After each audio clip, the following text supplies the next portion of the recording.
Statue of Liberty, and you're watching Let Freedom Ring.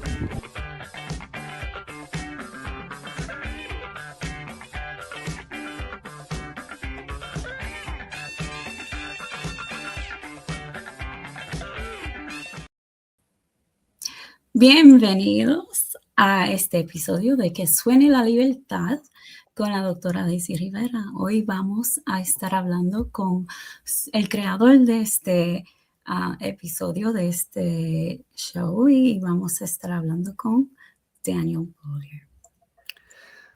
Hey, Dave. Welcome, how are everyone. you? Hi, Amor. Welcome to Let Freedom Ring. The tables have turned, and this week I'm taking over the host chair. So welcome to my show. Thanks for having me. Super excited about this. You were on the show 3 years ago. In a different, obviously I was hosting that one. So I know you're the host today, but welcome back to Let Freedom Ring, Daisy. Thank you.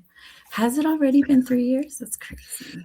Yeah, it might have 3 or 4 years. Yeah. It was definitely not far after. Yeah, I would say like 3 years ago. Yeah, or maybe 4. It actually might have been 4 years ago. Now that I think about it, it's 2022. We're going on 4 years. Oh, wow. Yeah, it's been a while. Well, thanks for having me.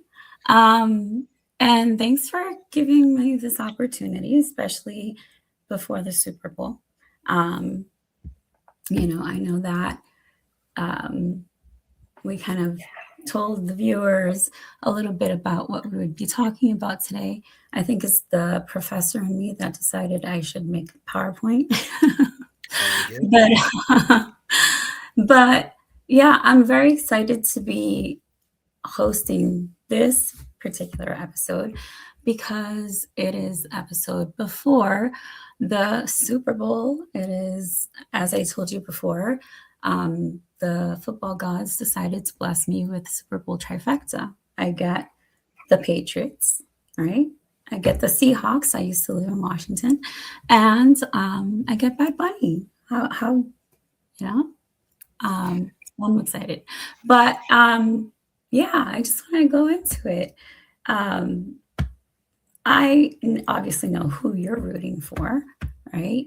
I know who I'm rooting for, but with the Seahawks favorites win, what do you think it's going to take for the Patriots to secure it?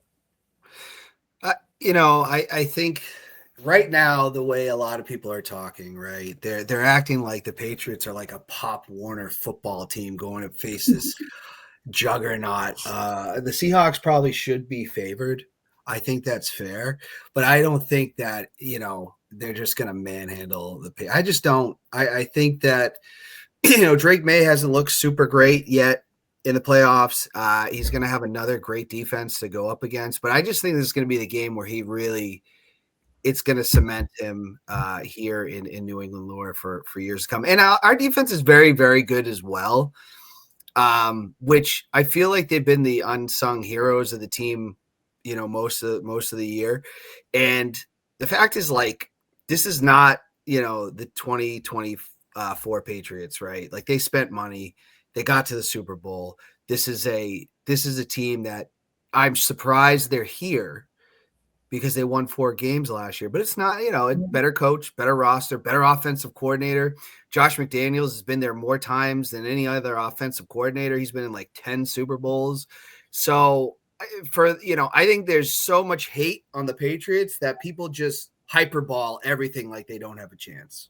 Yeah, I do think the major difference too is the coaching, and their sense of, there's this cohesion with it. There's unity in the team. There's that team spirit that I think really came alive this season.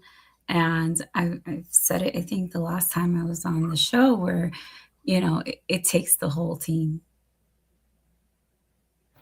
Yeah, I agree. And you got to have your first time not to Gillette, but to what was that experience? I don't want to. You I'm not assume, taking over his mister. toes. I'm not taking over. Just It curious, sounds like like, you're taking it over, but that happened. But how did you feel? Not feel, but what did you think of game day? I know it was a Thursday night game and everything, but it was freezing. So I couldn't feel my toes, but I did feel really excited to be there. It's kind of an amazing experience, and it's one of those things where it's like larger than life type.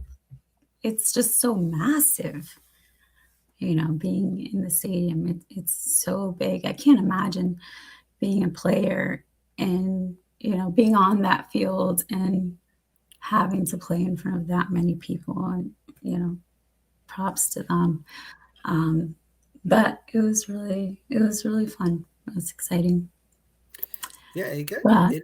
I gotta say one other thing too. Like Gillette has changed so much over the last couple of years with those giant screens. They got a DJ. It's a party. Like it is a I party. appreciated the screens because they give, nice close-ups of replays and all of that, and that's great to have. What's your prediction days? Hold on. I'm sorry. I'm sorry. No, I'm sorry. No, Oh, okay. All right. Absolutely not. So one question I was curious about to hear your thoughts. Like you said, the Patriots aren't a Pop Warner team. They're the Patriots, right? But do you think there's any extenuating factors or anything that may tip the scales in favor of New England? Yeah, I think they're a really good football team.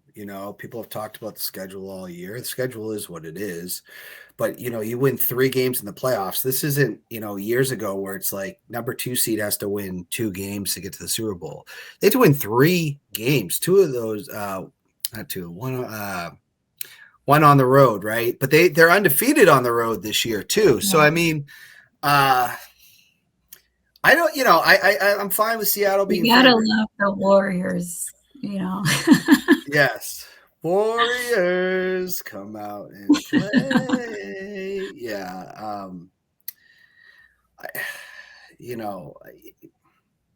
They should. Yeah. I rather everybody against New England. Honestly, it's New England versus everybody. And I love that. I live for that. I love that.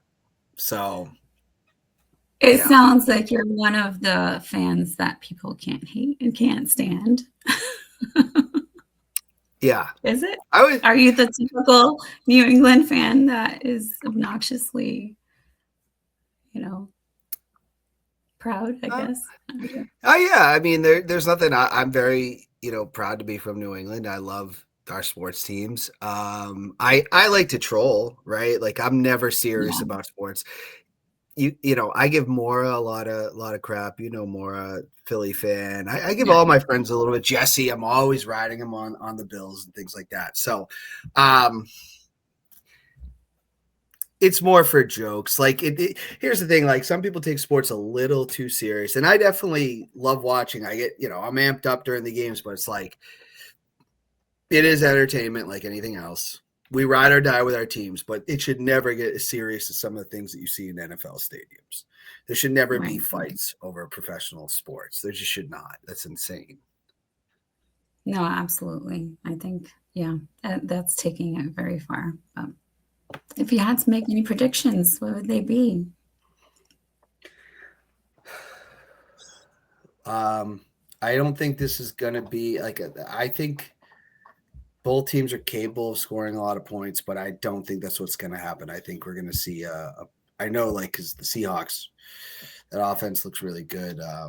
Good for, Darnold there to find a place after, suffering with the Jets. But I'm going to say,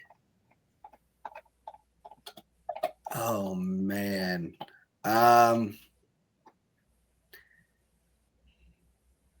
17-20 Patriots. See, it's gonna be a low score. I figured they'd win by 3. I didn't have them scoring up to that high, though. What do you have? I don't know, but not that high, I guess. But, I mean, it does make sense. You know. Yeah, Well, I don't know. I'm excited, though. Very excited. I can't wait, honestly. So, yeah, I'm excited too. It's nice to be back in the Super Bowl. So, you know, aside from the teams playing on the fields, one of the major topics has been, the controversy has been, it's highly anticipated, but it's also highly debated. The fact that Bad Bunny will be performing at the Super Bowl. I know that there have been a lot of, criticisms because of, people saying that it should be an American performing, or the songs shouldn't be in Spanish, and there's a lot of pushback around that, and also a lot of misconceptions. But what are your thoughts? just nonsense. There's a lot of nonsense that just, I mean, a lot of things going on in the country right now are just ridiculous. And, there's some views that it's hard to even see the side of it. I like Bad Bunny. I learned about Bad Bunny at WrestleMania 37, I want to say. And he got involved in, he's into wrestling. Like, if you look at his videos, he's got, I think his first song that he ever did, he had an Eddie Guerrero shirt on in a Drake video. He had a video with Ric Flair. So He this guy also mentions wrestlers quite a lot in his songs. Yeah. So, I mean, as a wrestling fan, how do you not love Bad Bunny? And at first, it was like when he first came in, you're like, who is, I didn't know who he was. I had no idea. Then he could wrestle.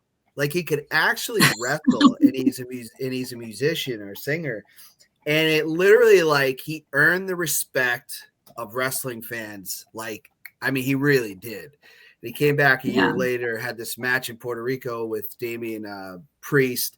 That was phenomenal entrance. So I love me some Bad Bunny. And then he put out this record, and I started hearing the song. I know you're a big fan. You've introduced me to a little bit more of his music, and I'm like, I dig it. I don't need to know exactly what's being said to know a song is good. A hit's a hit.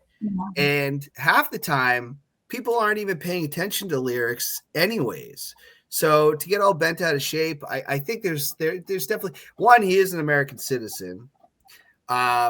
Two, even if he wasn't, who cares? I just think people are just, they want attention on themselves. They want to make everything about them. They want we're in a very ridiculous time. And I think the country's pretty divided, with there are so many things going on. And one of the things, you spoke about lyrics. One of the things that is so, I think, significant about his latest album, Debí tirar más fotos, means I should have taken more pictures, right? Is that this album is the most, I guess it has the most depth, in my opinion, lyrically, and musically, because it is basically a love story, a love song to the culture of Puerto Rico. And it includes every type of, genre of music in Puerto Rico, where there's salsa, and there's some zumba, and there's some, plena y bomba. And those are from years, those are musical forms from our roots, and so it's I think really significant that it's not, I know there are some other people who are like, oh, I shouldn't be reggaeton, or, the things he's saying aren't, might be negative and whatnot, but really it's the whole album is kind of just an appreciation for the culture. And also kind of a history lesson, on Puerto Rico. And so to dispel myths, like you said, he is a citizen. Puerto Rico is a part of the United States, right? And, the citizens, all Puerto Ricans became citizens in 1917, something like that. And then it was retroactive. So after April 11th, 1899, that's when anyone born after that is a U.S. citizen. Yeah. I got to say this, 2 days. I didn't know it was a thing. You had to be an American citizen to play at the Super Bowl in the first place. We have people that I look at myself as an American, and I believe in what I believe. I think there's so much of this nationalism going around that it's like, dude, America it's not just for one person. It's not for one type of person, right? It's a melting pot. And I think when people get so hooked on this stuff, they're told it's their version of America. But that's not what this is. This is not what the country's about. And it's sad to see that, to be honest. And if they want to go do, a Kid Rock concert during it, fine, whatever, go, you can do that. It is America. But if you're one of those saying he shouldn't be doing this, he can't be, you have the right to say that, but it's absurd. And I'm not going to be one to sit there and say that you can't have an opinion, because I also think that's not how this country's about. But I mean, I think the most of the people, this dude, he is like the number one artist in the world. I think it's like him and Taylor Swift. Those are the top two. Yeah. So what are we talking about? Album of the Year award, right? The Grammy. Yeah. You know what? Last time I checked, you don't have to speak English to live in America. I don't think I don't think that should be a policy. I don't. I know there's going to be people that will disagree with that, but I don't know. I've known people that have spoke all types of languages my whole life at different times. Sometimes it was hard to communicate, but we always made it work. So let's get off our high horses. Well, one thing I think is always a bridge between cultures and a bridge over language barriers, I think, has always been music, right? Food and music, right? Even if you don't understand each other, you can still be a community with, with music, through food. I remember I lived in Rhode Island years ago, and my landlord spoke Spanish. The neighbors across the street spoke, they spoke Cape Verdean Creole. Some other neighbors spoke some other languages, and he would have a party every summer, right? He'd host kind of like a cookout thing for everyone on the street. And it was amazing, because I remember coming home from work one day, and there's just this whole party going on, cookout type thing, and everyone spoke a different language. People were still interacting and kind of sharing with each other and smiling, and music was playing and food was being eaten. So I think that's always been a really a good bridge, even if you don't understand the lyrics particularly. I agree. I also think we just got to treat people like they're people. and we're all people. We're all on this planet for God knows what reasons, right? You know, for me, I don't just look at I look at like I'm just a person going through this world, and everybody else is, and it's like I don't know. Some of that stuff is hard to hear. It's hard to hear. Don't mean to go off on a tangent. Bringing up controversial stuff here, Days. Well, that's part of the show. But actually, back to your wrestling references. I'm curious if you've heard the theory that the outcome of the Royal Rumble predicts that the Patriots will win. Really? Mm-hmm. Why? You know would why? that be? Last time Roman Reigns won it, the Patriots won it. Yeah, last time he won, the Patriots beat the Seahawks. Yes, that is true. He won in 2015 and was booed out the freaking building. Even The Rock got heat that night. What a career turnaround Roman Reigns has really had. But yes, I did. You're not going to get too many by me, Days. I know. I figured. But I thought I'd throw a wrestling, reference out there. I love it. But something I think, speaking of the controversies and cultural differences and all of that, one of the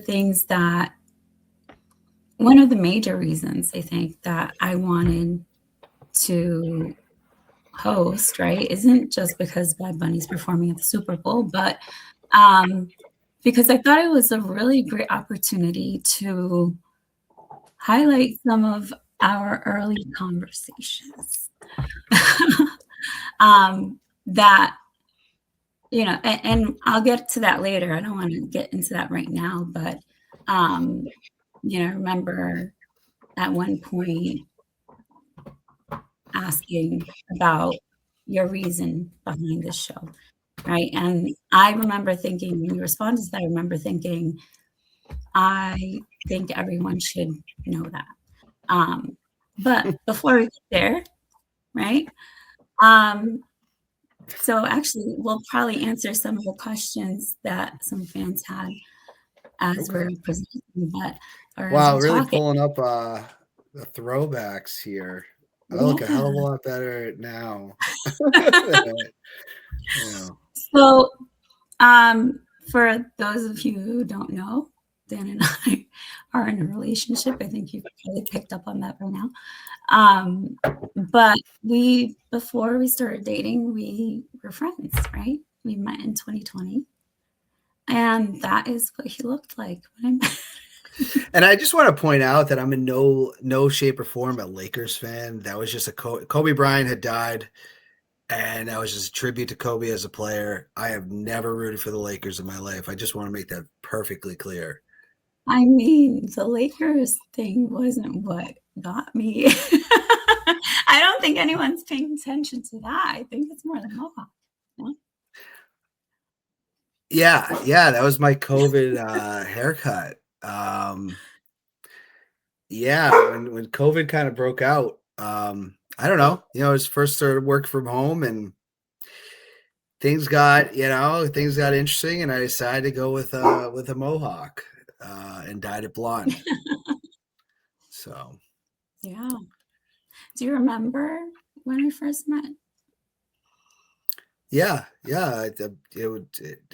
It was accurately. Yeah.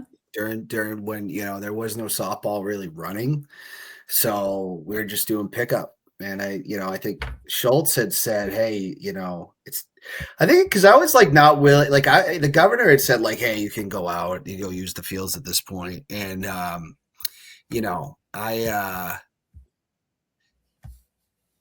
I don't know. Mike texted me and was like, "Hey, we should, you're gonna go back and play." And I was like, "You know what? Today's the day. Like, I've had enough. Like, let's go." You know. Yeah. I remember, so before we met, I had just moved back to Massachusetts in like, I don't know, October 2019. And I think I mentioned this last time I was on your show. The first thing I do anytime I move somewhere new, and I've moved to a lot of new places, is I find a softball team, right? Number one thing I do before I'm finished unpacking, I'm checking out to see, what softball teams are available in the area. And so, I ended up getting drafted into the Renegades. And I think we had about 2 practices and then everything shut down for COVID. And so, eventually we became our own little pod and we were having BP and everything. And I remember getting the message that, hey, we're always practicing and there's this group of guys that are always practicing over there at the same field. So we spoke, and rather than doing it separately, figured we could have a pickup, do pickup. And so this guy, Dan's going to run it. And, he's really great at running these things. And instead of it being BP and whatever we decide in the moment, we're going to have pickup games. And I remember thinking, who's this Dan guy? Yeah, you've told me this before. Dan guy. And like, I hope he doesn't ruin the fun, which is pretty funny. But you didn't ruin the fun. You made it more fun. So thanks for that. Do you remember the first thing you said to me? Curious. I know we've talked. I don't know. You were probably, I don't know. You were talking about salsa dancing or something, and I think I mentioned. What was that? I don't know. I remember telling you bringing up that, and I was the only place I could think of that I ever danced was like Don Quixote's, and you said something else, and that's not it. You cut out. I couldn't hear you. Oh no, I was saying that you were talking about salsa dancing, and I brought up Don Quixote's, and you didn't like that, which I don't even think that exists anymore. No, you insisted that Nashua does have. Well, it was Manchester. I think it was in Manchester. Yeah, you were saying that New Hampshire does have places to dance, and to dance as, and you said Don Quixote's, and I said, isn't that a Mexican restaurant? I'm not Mexican. I'm Puerto Rican. Yeah. And then I continued my at-bat. Yeah, but that's not like they were doing. I'm like, I don't know. It was like 20 years before that. I don't know. No, I just think it's funny that was our first interaction. Yeah. And then I don't know, like everybody kind of grew. That was like the COVID softball crew. It was like we were just trying to still play with no leagues. Like I was in the Sunday league. This is before I ran it, but I had like got pissed off about something and walked out. Took my cleats off, said I'm done for the year here, and just ran with pickup. And it turned out to be fun. Yeah. Is that from Joey Kilmartin, how we met? I know that a lot of people had asked questions, and I just want to make sure they get their shout outs. Oh, and we'll get to those questions too. I think we answered a few along the way. Yeah, but you just reminded me. Do you remember our debate? One of our early debates. I don't know if it was a debate. I would think it was just. Oh, it was a debate. Yeah.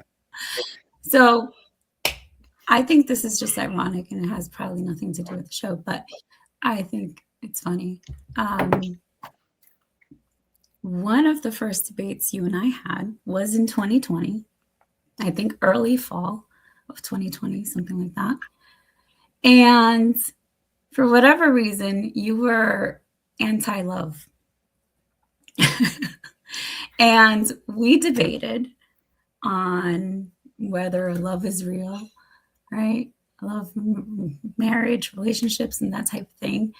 And I remember we kept switching because we were on different teams. So we kept going, switching at bats on the fields and all that, and still continuing our debate throughout the game until you finally said, you know what? I'm going to have you on my show one day and we'll debate it live on air. That definitely sounds like me. Yeah, for sure. So what's your stance on that, Dan? Well, I mean, back then, like, too, like, I don't know, like, again, I've changed as a person quite a bit over the last year. I mean, I was pretty deep into my alcoholism at that point. I mean, I still have some of those views. I mean, I guess it's been different since we've got together. Maybe I'm just not willing to admit certain things, but I do love you. And You're breaking up. I can't hear you. I'm breaking up. Can you hear me now? Yes. Okay. Anyways, I think it's when you go back, probably the cord pulls out a little bit. Got it. Yeah. I mean, I don't know what you want me to say, honestly. I just think it's funny because how ironic, right? Well, is it really that ironic? I mean, I knew you liked me since the day you met me anyways, so. What? Yeah, I knew that. Had somebody told me then that you and I would be in a romantic relationship, I would have laughed in their face. You wouldn't have laughed in their face. No, you would have been like, yeah. But I would have laughed. Sure. Again, I think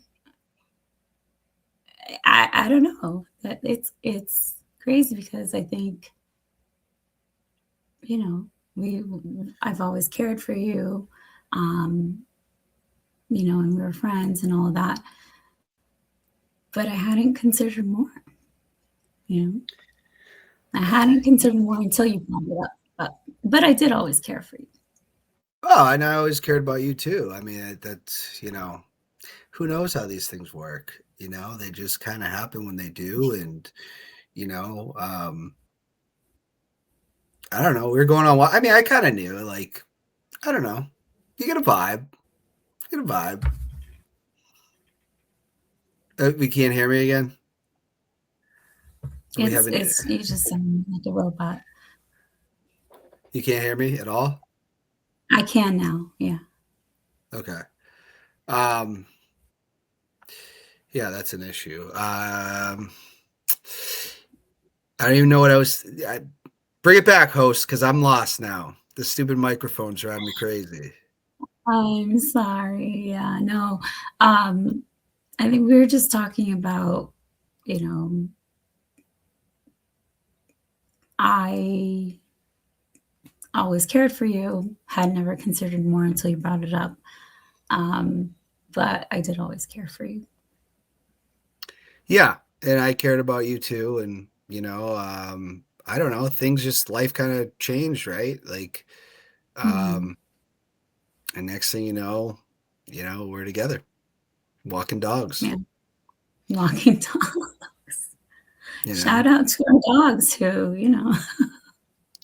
I think that you wanted to hang out with me to get to Wyndham, really, is what it was, and then I guess you hung around, for me too, I guess,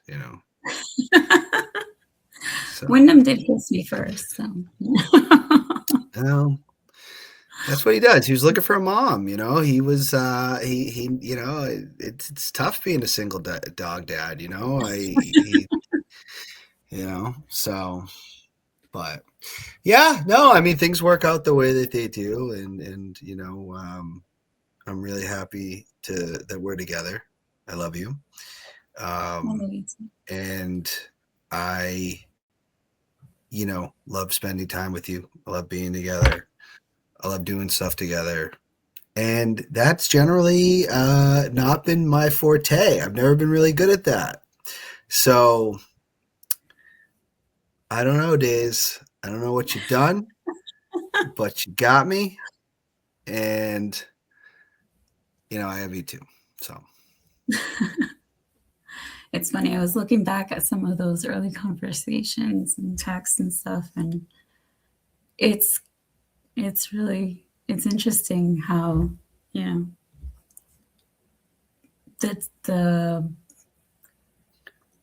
don't know, I guess things changed in terms of, I guess, comfort level, obviously, but, yeah, it's, you could see how it got, we got deeper over time. Life's unpredictable. We just keep moving and, things happen. Yeah. And sometimes, you just fall for my charm and so. Well, I think your tactic was a little bit sneakier than that. Yeah. Because, you said we had been going on dates and I had no idea that we I never said that. Yeah. You said that the walks were dates, but I mean, you could, yeah. I mean, you say tomato, I say tomato, And I was like, oh, I didn't know that, I walk my dog with friends all the time. Yeah, but not as cool as But me. None that I've ended up in a relationship with. So there you go. You've got that. Nice work, Wyndham. But there you go. You got you. But one of the things that again, going back to like cultural differences and all of that, as I said, we I think in my eyes anyway, were in, an unlikely pairing, at least at first. And but I remember, we sat down on a Sunday and we had coffee probably for about 6 hours and just had straight up conversations about all the difficult things, right? And I remember this was before I had said yes. But, I brought up the fact that you've got American flags all over the place and you'll never see me with one. I got my Puerto Rican flags all over the place. How is it going to work? I think I had brought up our, the last time I was on the show and your question about what does it mean to be an American.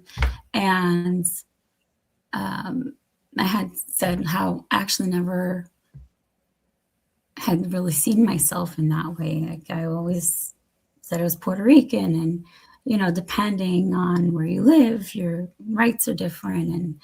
And, there's discrimination and all of that. And so we really did get into deep conversation about, all the differences, right? Differences in how we grew up and culture and all of that. I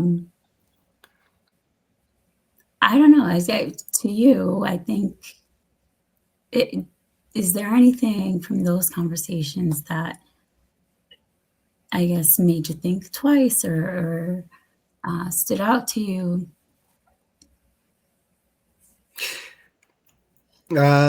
I mean, the first thing I say is I don't know why I do that smirk, that smile. I just was noticing that. I don't know what that is or why I do it. But that is a great picture. That's 4th of July. That's a great picture. Yeah. I don't know. That's not anything. I don't know. I guess I never really put too much thought. I don't know. That's not how I look at life. Is, you know what I mean? Like, I don't know. I don't think about the type of, like the cultural differences and stuff like that. I don't know. I don't know. I've always just respected everybody. And I know when I have no problem with anybody waving whatever flag they want. My whole thing is like, I always see myself as an American because I am, but also like I don't have, like, I didn't grow up in Quebec. I didn't grow up in Ireland. I don't have direct ties. Like, in Puerto Rico, obviously part of the United States, but you have like direct ties there. I don't. Like, this is what I know. Like, I know here, and that's it. Like, and my brother's really into like, French culture and stuff like that, and French Canadian, I should say. But like, I don't know. Like, this is that's what I know. Yeah. I remember, asking a mentor at the time, because she is with, she, later in life, she met a man who is wonderful. He is white, Jewish, she is Dominican. And so, very big cultural differences. And I asked her, like, how do you, what comes up for you guys? How do you make it work? And, what are the challenges? And so I think that is one of the things that she spoke about is respect, right? That one of the ways they make it work is that they respect each other's culture and they're open to it, right? And so they embrace each other and everything that comes with it. And, they talk about what's important to them. And so then find a way to kind of merge the two worlds together. But I think when we were having our conversation, that was one of the things that kind of gave me that peace, is that, your stance was, yeah, you want to wave your Puerto Rican flag, go for it, and it's about mutual respect. And so I think that was really poignant for me. Any challenges that you found in intercultural dating or anything like that? Not really. Nothing that comes to mind. I mean, you like to open up presents at midnight. I don't know if that's for Christmas. I don't know if that's a cultural tradition. Yeah. Okay. Well, that one, I didn't know that was coming. But I wouldn't say no. I no. I don't know. It's just not. I'm just one that just respects everybody, right? Or that's how I try to be. And it doesn't matter what anybody is, their religion, their sexuality, their heritage. Like, we're all people, and as far as challenges, no. I mean, sometimes when you go from English to Spanish, I'm a little confused, but I mean, it's not like it's not really like a big deal, I translate for myself afterwards. It's okay. Yeah. I mean, I don't know, like, I'm not fluent in Spanish or anything, but I've heard Spanish my whole life, I mean, growing up in Nashville, a lot of people spoke Spanish. So it's not really, that's just something I've always kind of known, and it's not even something I really think about. Like, when people get bent out of shape when they hear Spanish out in the world, like, that's really common. Like, you know what I mean? Like, it's pretty common. Yeah. So I speak French too, so I speak your families. your heritage, the language of your heritage as well. No, but yeah, it is, I think, the language shift for sure. But I think the fact that I'll translate afterward works. But sometimes, yeah, emotions do come out in Spanish, right? But I'm just waiting for you to just yell at me in Spanish, you know? That hasn't happened yet. That I recall. No. Wayne was asking if you had gotten a chancletazo yet, you know, if I had thrown a chancleta. Not yet. I'm waiting. Not yet. No, please don't make me do that.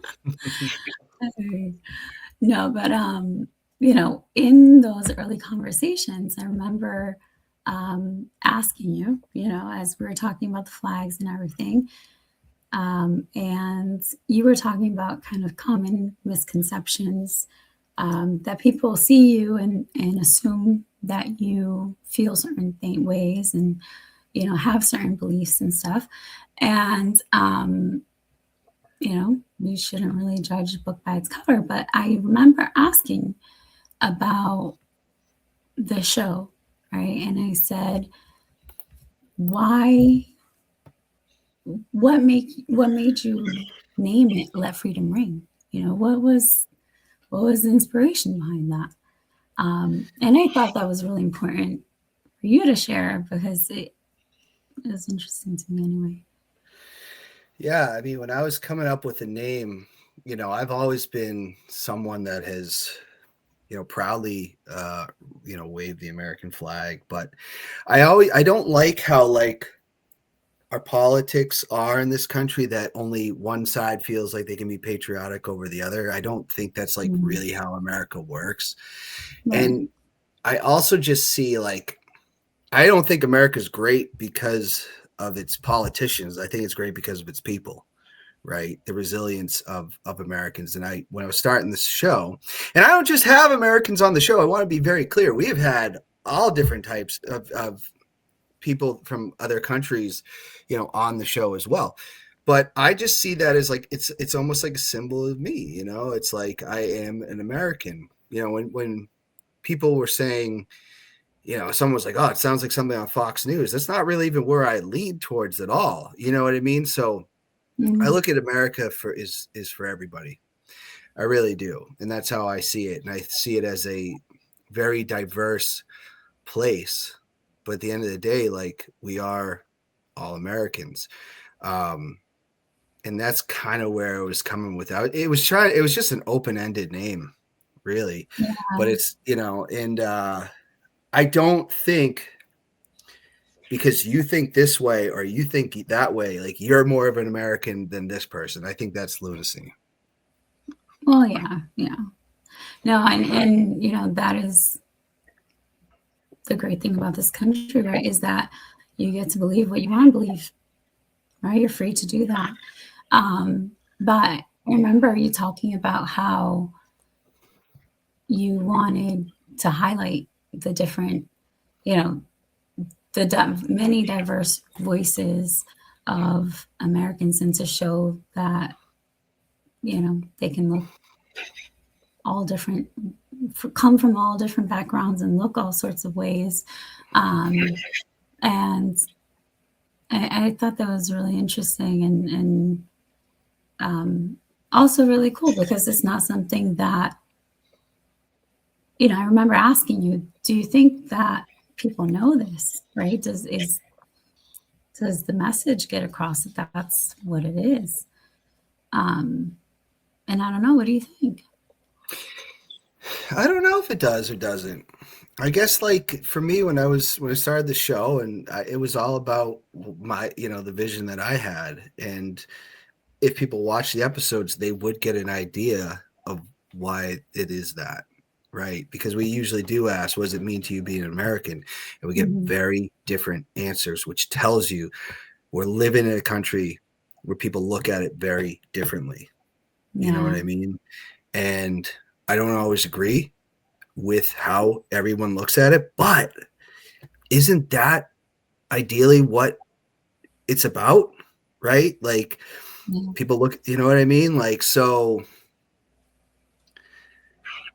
yeah, it's not just for one group, because I don't believe in that. I believe in a melting pot. I believe in diversity. I love that about this country.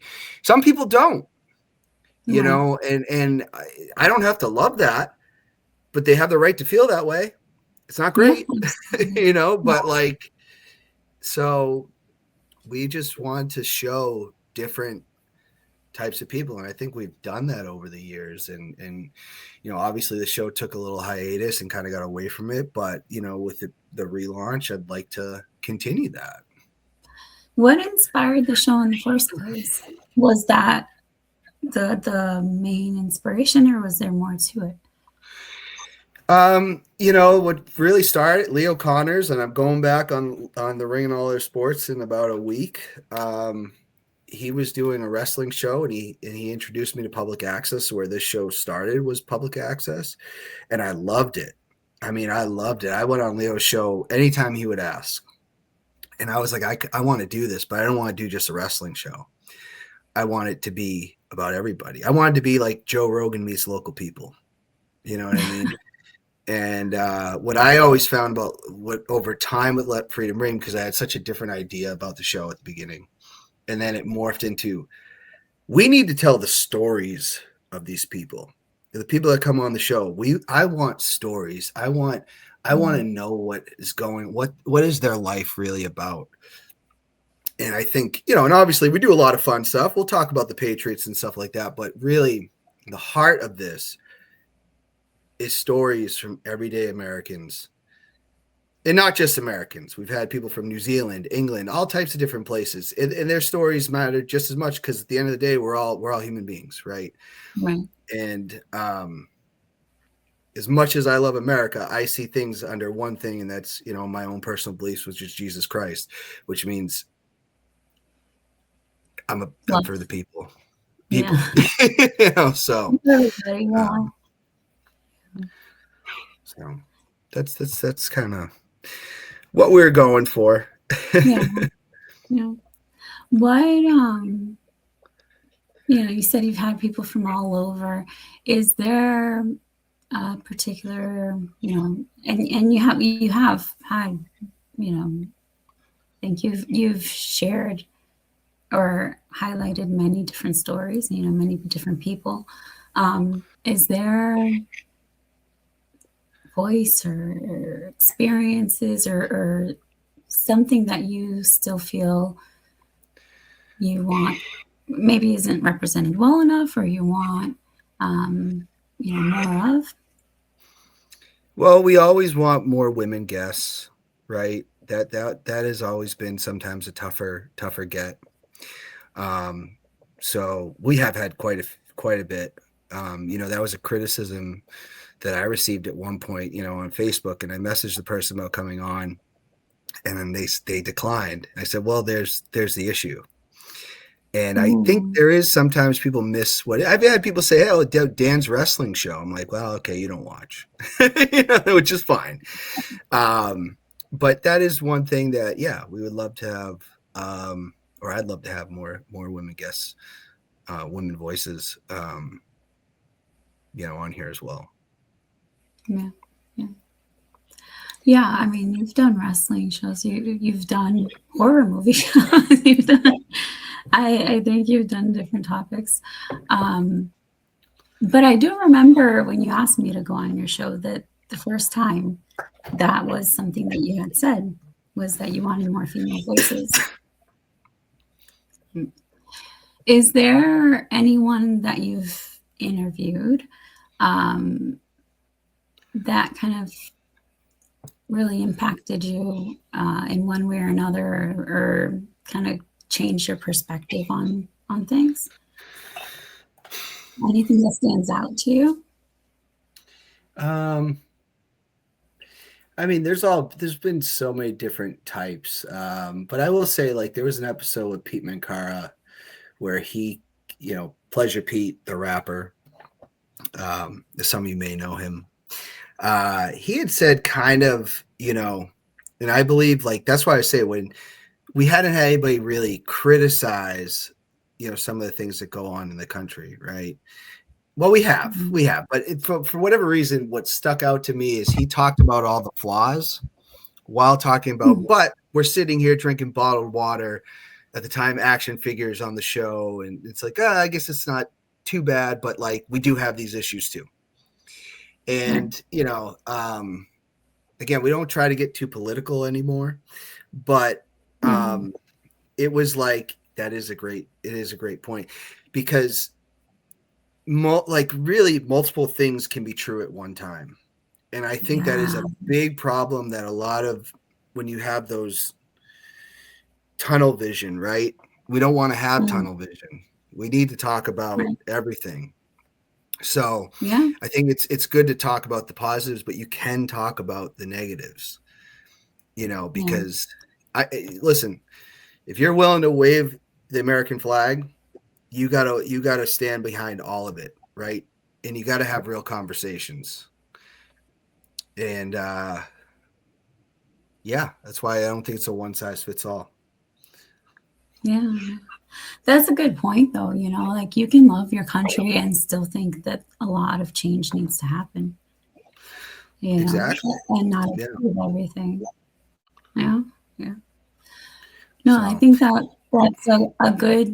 that's probably a good lesson to bring to any situation, honestly, is that multiple things can be true at once. Yeah, and we had an episode too that stuck out in my head where we had a live stream from Hong Kong, and we had a guest who said, "You know what? I really do have to be careful about what I say," and that really hit a nerve. Not a nerve, I guess it rang a bell. Like, I can go on here and I can say things, and I can't go on here and threaten people and do, illegal things or anything like that. But I can criticize the government without them knocking on my door. Right. I think that's something, and we're not the only country like that, but I think that does speak to some of the positives. I can do that. And that was the first time I was like, ooh, I'm not going to press on this because I could actually get him in trouble. Yeah. That's crazy, right? That's crazy to think about. Yeah. No, and that is something that I think a lot of people do take for granted, or I guess it's one of those things where you don't realize the importance of something until you don't have it, you know? And so I think that that is one of the great things about the country is that you're free to say what you want to say, even if other people don't like it, right? And that's the thing. Like, you can go through your Facebook feed and you can see a lot of stuff on there, a lot of crazy stuff. Right. And they're allowed to say that, so whether you like it, whether you don't, that's America, Yeah. Are there any misconceptions you've found or you've kind of noticed that people have had either about the show or that you've noticed guests have? Anything that kind of sticks out to you? I mean, like I said, I've asked people to be on the show that thought it was something that it wasn't. People thought it was a wrestling show. I have had wrestlers on the show. I think a lot of people get nervous to come on the show. And I think the biggest misconception is that they're not going to be interesting, that they're going to be too nervous to do it. And then they get rolling. And you can watch episodes and you can see that light bulb go off where they're comfortable. And to me, that's one of the coolest things that I've seen, is because it gets so worked up. And I've had people they're too afraid. And I'm like, I'm telling you, you do it, you're going to love it. And I've never had anybody say, hey, that wasn't fun, and that's the whole idea behind it. So.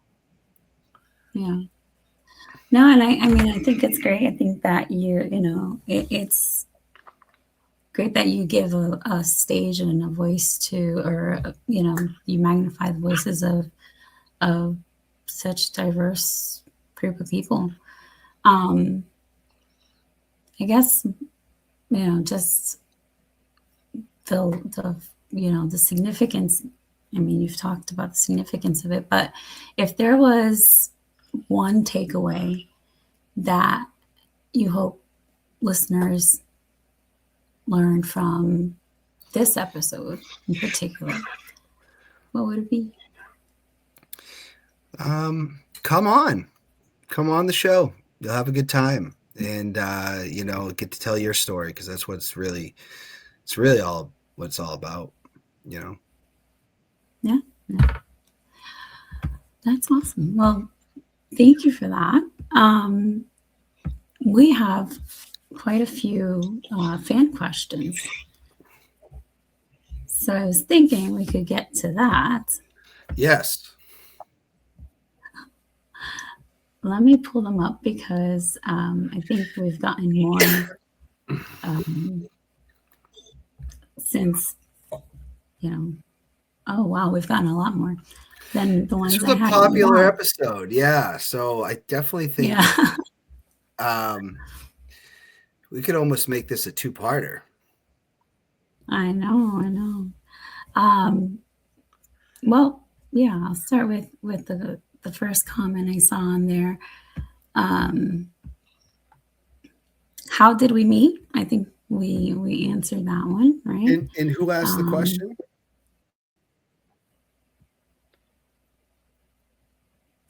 Can you hear me again? Can you hear me now? Can you hear me? Hello? Now I can. Yeah, I think it's when you lean back. Who asked the question? We like to say their name on the air too. Yeah.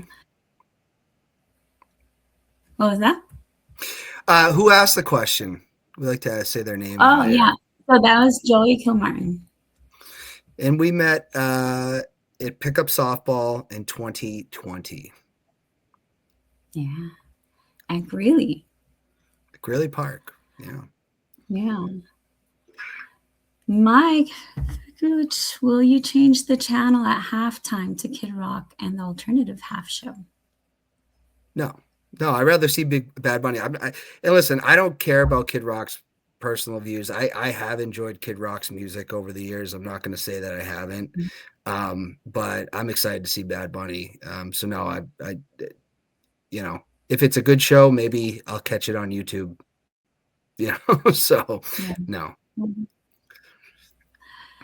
Gary Stillwell sends blessings, sends God's blessings. Thank you for that. And then we've got Kendall Payne Glover. You like to KPG? Is that right? Yes, KPG. What do you want your legacy to? He had 5 questions for you. Yes, he told me that he had a few in there. Yeah. Yeah. So his first question is, what do you want your legacy to be? My legacy, that I don't know. I beat to my own drum. I lived life the way I wanted to, and I tried to enjoy it. Yeah, I think that's one of the things that is, that you are very genuinely yourself.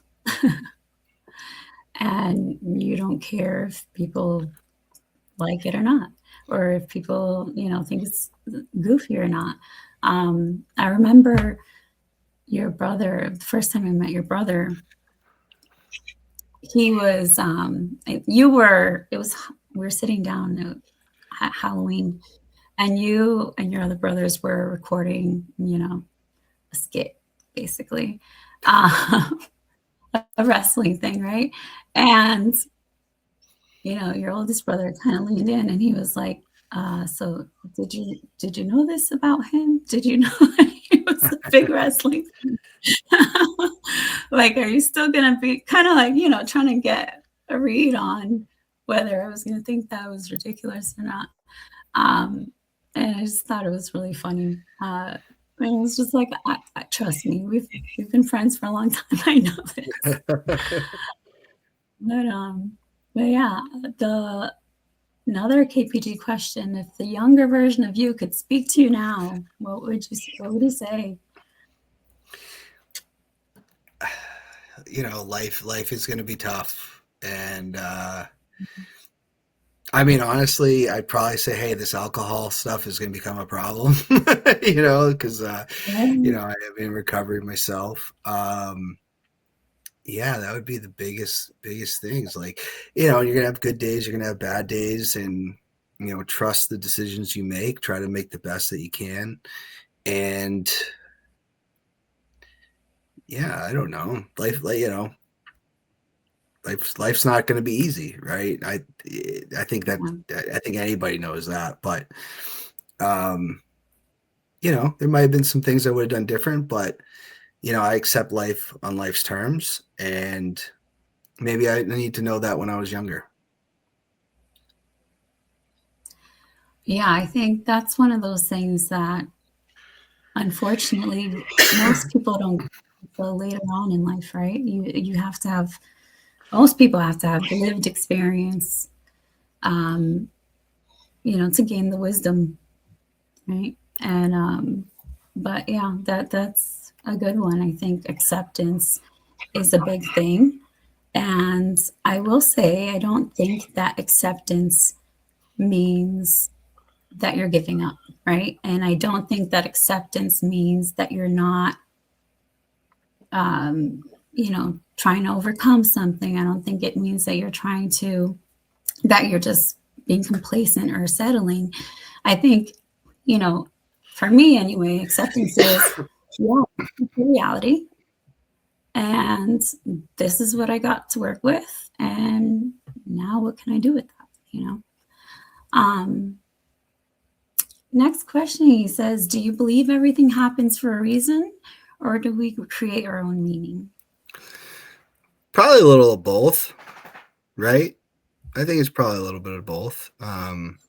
It's hard to say everything happens for a reason, because there's some stuff that you're like, well, I can't find a lot of reason behind that. But, my honest belief, I'm where I need to be right now. You know what I mean? And that's a big piece of, my own recovery is, what happens. It's in God's hands. And, oh yeah. Anyway, can you hear me now? Yeah. Yeah, no, I was just saying, I believe everything's in God's hands, and I don't know if everything happens for a reason. I think you can create your own destiny too, and accept life for what it is. Yeah. Favorite movie or TV show of all time? Sopranos, all the way. Yeah. And movies, probably Goodfellas. So. So you like the mobster genre? Yeah, that's probably my favorite. Good ones, yeah. And his final question, and I think everybody wants to know this, is who is the greatest 20-year-old you've ever, and why? And then he says, please say me. No one likes you when you're 23. I'm pretty sure Blink-182 said that. Right now, yeah, Kendall's up there. KPG said that. Yeah. KPG's up there, and then Drake May. Yeah. Gotta have Drake May out there. He's brought life back into New England. No, that's true. That's for sure. Let's see. I'm just gonna go down further. Angela and Tosh, if you met earlier in life, do you think it would have worked as well as it has at this stage in life? That's hard to say. I don't know. I mean, we both had our own things that have gone on in life. I think we met and we got together when we were supposed to. Maybe that is one of those things that happens for a reason. I don't know. I was a little bit wild for a long time, so that's hard to say. It's really hard to say. Yeah, I'll say for me, I don't think it would have worked had we met earlier, or had we gotten together earlier. And like you said, we both had things that we were dealing with, and even after we met, we were friends for a while first, and I think, first of all, that's always a good foundation to have. But, you were dealing with your sobriety. I was dealing with some health complications, and I wasn't in the space for that. And I think that, in my opinion anyway, I think we got together at the time that made sense. And maybe that's why I didn't consider more, early on, because it was just not the right time. I don't know. Yeah. I mean, I think things happen when they're supposed to. Yeah. Janice Leary Crowley, how can I watch your show? On YouTube, and it will be posted on Facebook. I sent her a link. It's my mom's best friend. Oh, good. Eric Burgess, Daisy, I hope you're a little interested in hockey, because it needs to be a big goal to get him at least surface level interested. Yeah. Yeah. I will say, when I was doing interviews for my residency program or the match program, for whatever reason, I was flying around the country, and for whatever reason, anytime I'd get to a hotel, hockey was the only thing playing, ice hockey.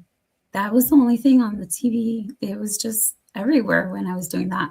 And then when I lived in Wenatchee in Washington State, they had a local minors league hockey team that it was just kind of one of those things, it's a small town. They call it a city. I think it was small town vibes. But you do what there is to do. And so that's one of the things I went to see, to try out. And I will say it's a lot more entertaining in person than it is on television. Eric, I enjoy it. I don't follow it, but I do enjoy going to a live game. I've been to quite a few college games, and I used to go to the Monarchs a lot. And I've watched the Bruins in the playoffs, but as a whole, I'm not. It just, I don't know, not my thing. Why not? He wants to know why. I don't know. Sometimes playoff hockey is fun to watch, but honestly, it just doesn't. It doesn't do it for me. Yeah. Well, Melissa Marie says, I love this. Pat Conley, Dan, I have called you coach, pipes, and president. I think the one I like most is friend. Nothing but love for you and Daisy. His question, where and when and how did you get dubbed Tiny Pipes? Yeah, that was probably 2013 or 14. We were playing, I was on the Kilt crew, and we were playing against Robinson, who had later played for us, the Unmasked Raccoons, and Rico. There was a guy, Manny Miranda, great guy. His wife, Kim, I worked with her at the school, and all day long I was like, oh, we're playing your husband and I, we're going to beat them, blah, blah, blah, blah. And every time I got a hit off Manny, I would, I used to lift weights, and I'd look at him and I would flex at him. And I was just kidding around. And Rico just said Tiny Pipes. And I freaking hated it. I hated that nickname. I thought it was an insult to me. And I love Rico. And I don't think Rico was trying to, But for a long time, people would be out. They'd be like, Tiny Pipes. And I'd be like, shut your mouth, blah, blah, blah, blah. I really hated it. And what I realized was you're going to have to embrace this. You're really going to have to embrace this. So I did. And maybe even embraced it a little over the top. There was one year in Sunday Co-ed, I had the alter ego Tiny Pipes cutting promos on everybody before games. And I would post them right to the page. And, if I missed the team, they'd be like, where's our promo? So Tiny Pipes was a co-ed hero, and the name stuck. It's kind of just dropped down to Pipes over the years. But yeah, that's really how it started. It started as, I think a lot of people use it to irritate me. And then I decided it was time to just go full into it. I love that. I love how you're like, all right, I'm gonna take my power back and make it my own. Yeah, that's Um, kind of what happened. yeah. Wayne LaCourt, have you gotten a chancleta to your head yet? Not yet, Wayne. Not No. yet. Seth Moody, if you could have dinner with 3 people, either alive or past, who would you pick? I always have said this in other interviews. Like, if I could interview one person, it'd be Bradley Knoll, lead singer Sublime. He passed away way before the band exploded onto the mainstream. So that's some of my favorite music ever. So Bradley Knoll would probably be one I would really like to sit down and talk to. 3, oh man, I don't know. I would love to sit down with Tony Khan, the owner of AEW, and try to wrap my brain around decisions that he makes for his wrestling company. And honestly, probably like Gronk. Yeah. You know, he's just he's an interesting Gronk, guy. that'd be a fun Just sit hang out down. with Gronk one day, you know. Yeah, that'd be, yeah. I could see that being really fun. Um, Justin DeFiore, have you ever seen The Sopranos? A lot. I know I know he knows you have. Yeah. Oh, Wayne LaCourt was another question. Are seltzers allowed on planes? Apparently not, because I did get stopped by security twice with salsa waters. So no, and I apologize for slowing him, Ryan and Nalty from getting through security. Also, not allowed on turf, apparently. Yeah, not allowed in the indoor league either. Right. All right. Justin DeFiore with Julia says, I love this. Justin DeFiore with another question. If it was your last day on earth, what would you have for breakfast, lunch, and dinner? If it's my last day on Earth, probably for breakfast your chocolate chip pancakes. For lunch, I don't know. I don't know. I mean, if it's my last day on Earth, I guess I'd go to McDonald's, right? Because it wouldn't have any impact on me, right? So maybe do that for lunch, and then dinner. I don't know. Chinese food from the Lilac Blossom Chinese food is in a good way to Nashville. go. Yeah. So It's an interesting day. yeah, a couple of stops along the road. So yeah. Sarah Boothie, who inspires you? Who are people you look up to? oof. Question. Who do I look up to? Who inspires you? Who you look up to? I mean, I think like I that's a tough question. You know, I do look up my parents are probably up there. You know, they raised me, right? So I would have to say, you know, them, you know, my brothers, you know, 2 are younger, but still they inspire me, right? My nieces and nephews inspire me. You inspire me. Yeah, I would say that. I mean, the fellowship of AA is a big thing that keeps me going too. So I would say there's a lot of people, my fellow members of a lot of my groups, inspire me. I look up to a lot of them. Yeah, no. There are some amazing stories, and I think, you know, the resilience and the determination that a lot of people have is pretty impressive and amazing. I'll tell you, like when I first got out of treatment, like if I didn't have those groups, I don't know what would have happened. It's hard to predict that, right? But What a community! What an amazing community that is. Yeah.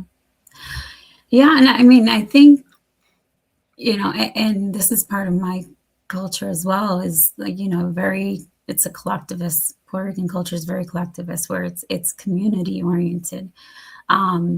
So I really think that there's a lot of strength and healing and power that comes through having a community. And I don't know, I think it's necessary. I do too. Yeah.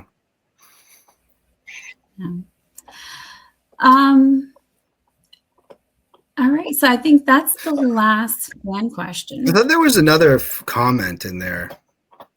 Was there? I thought we missed one.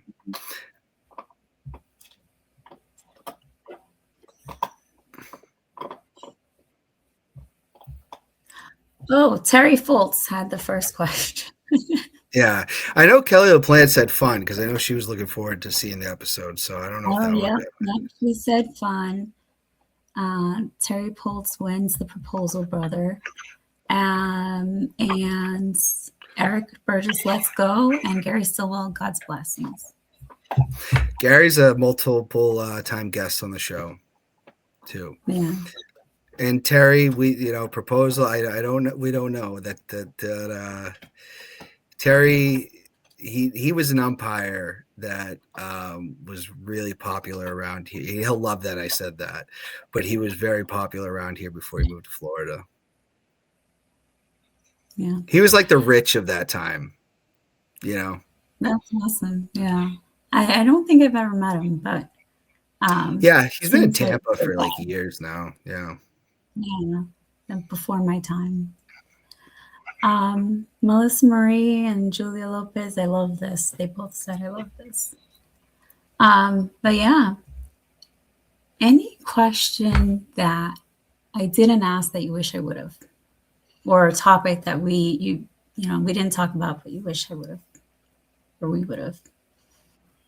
I mean, I thought you were going to say how, like, a little more how great I am, but no, I'm just kidding. I don't know. I thought they were all really good questions. Very loaded questions, some that I had to really, really think about. It's tough being on this side.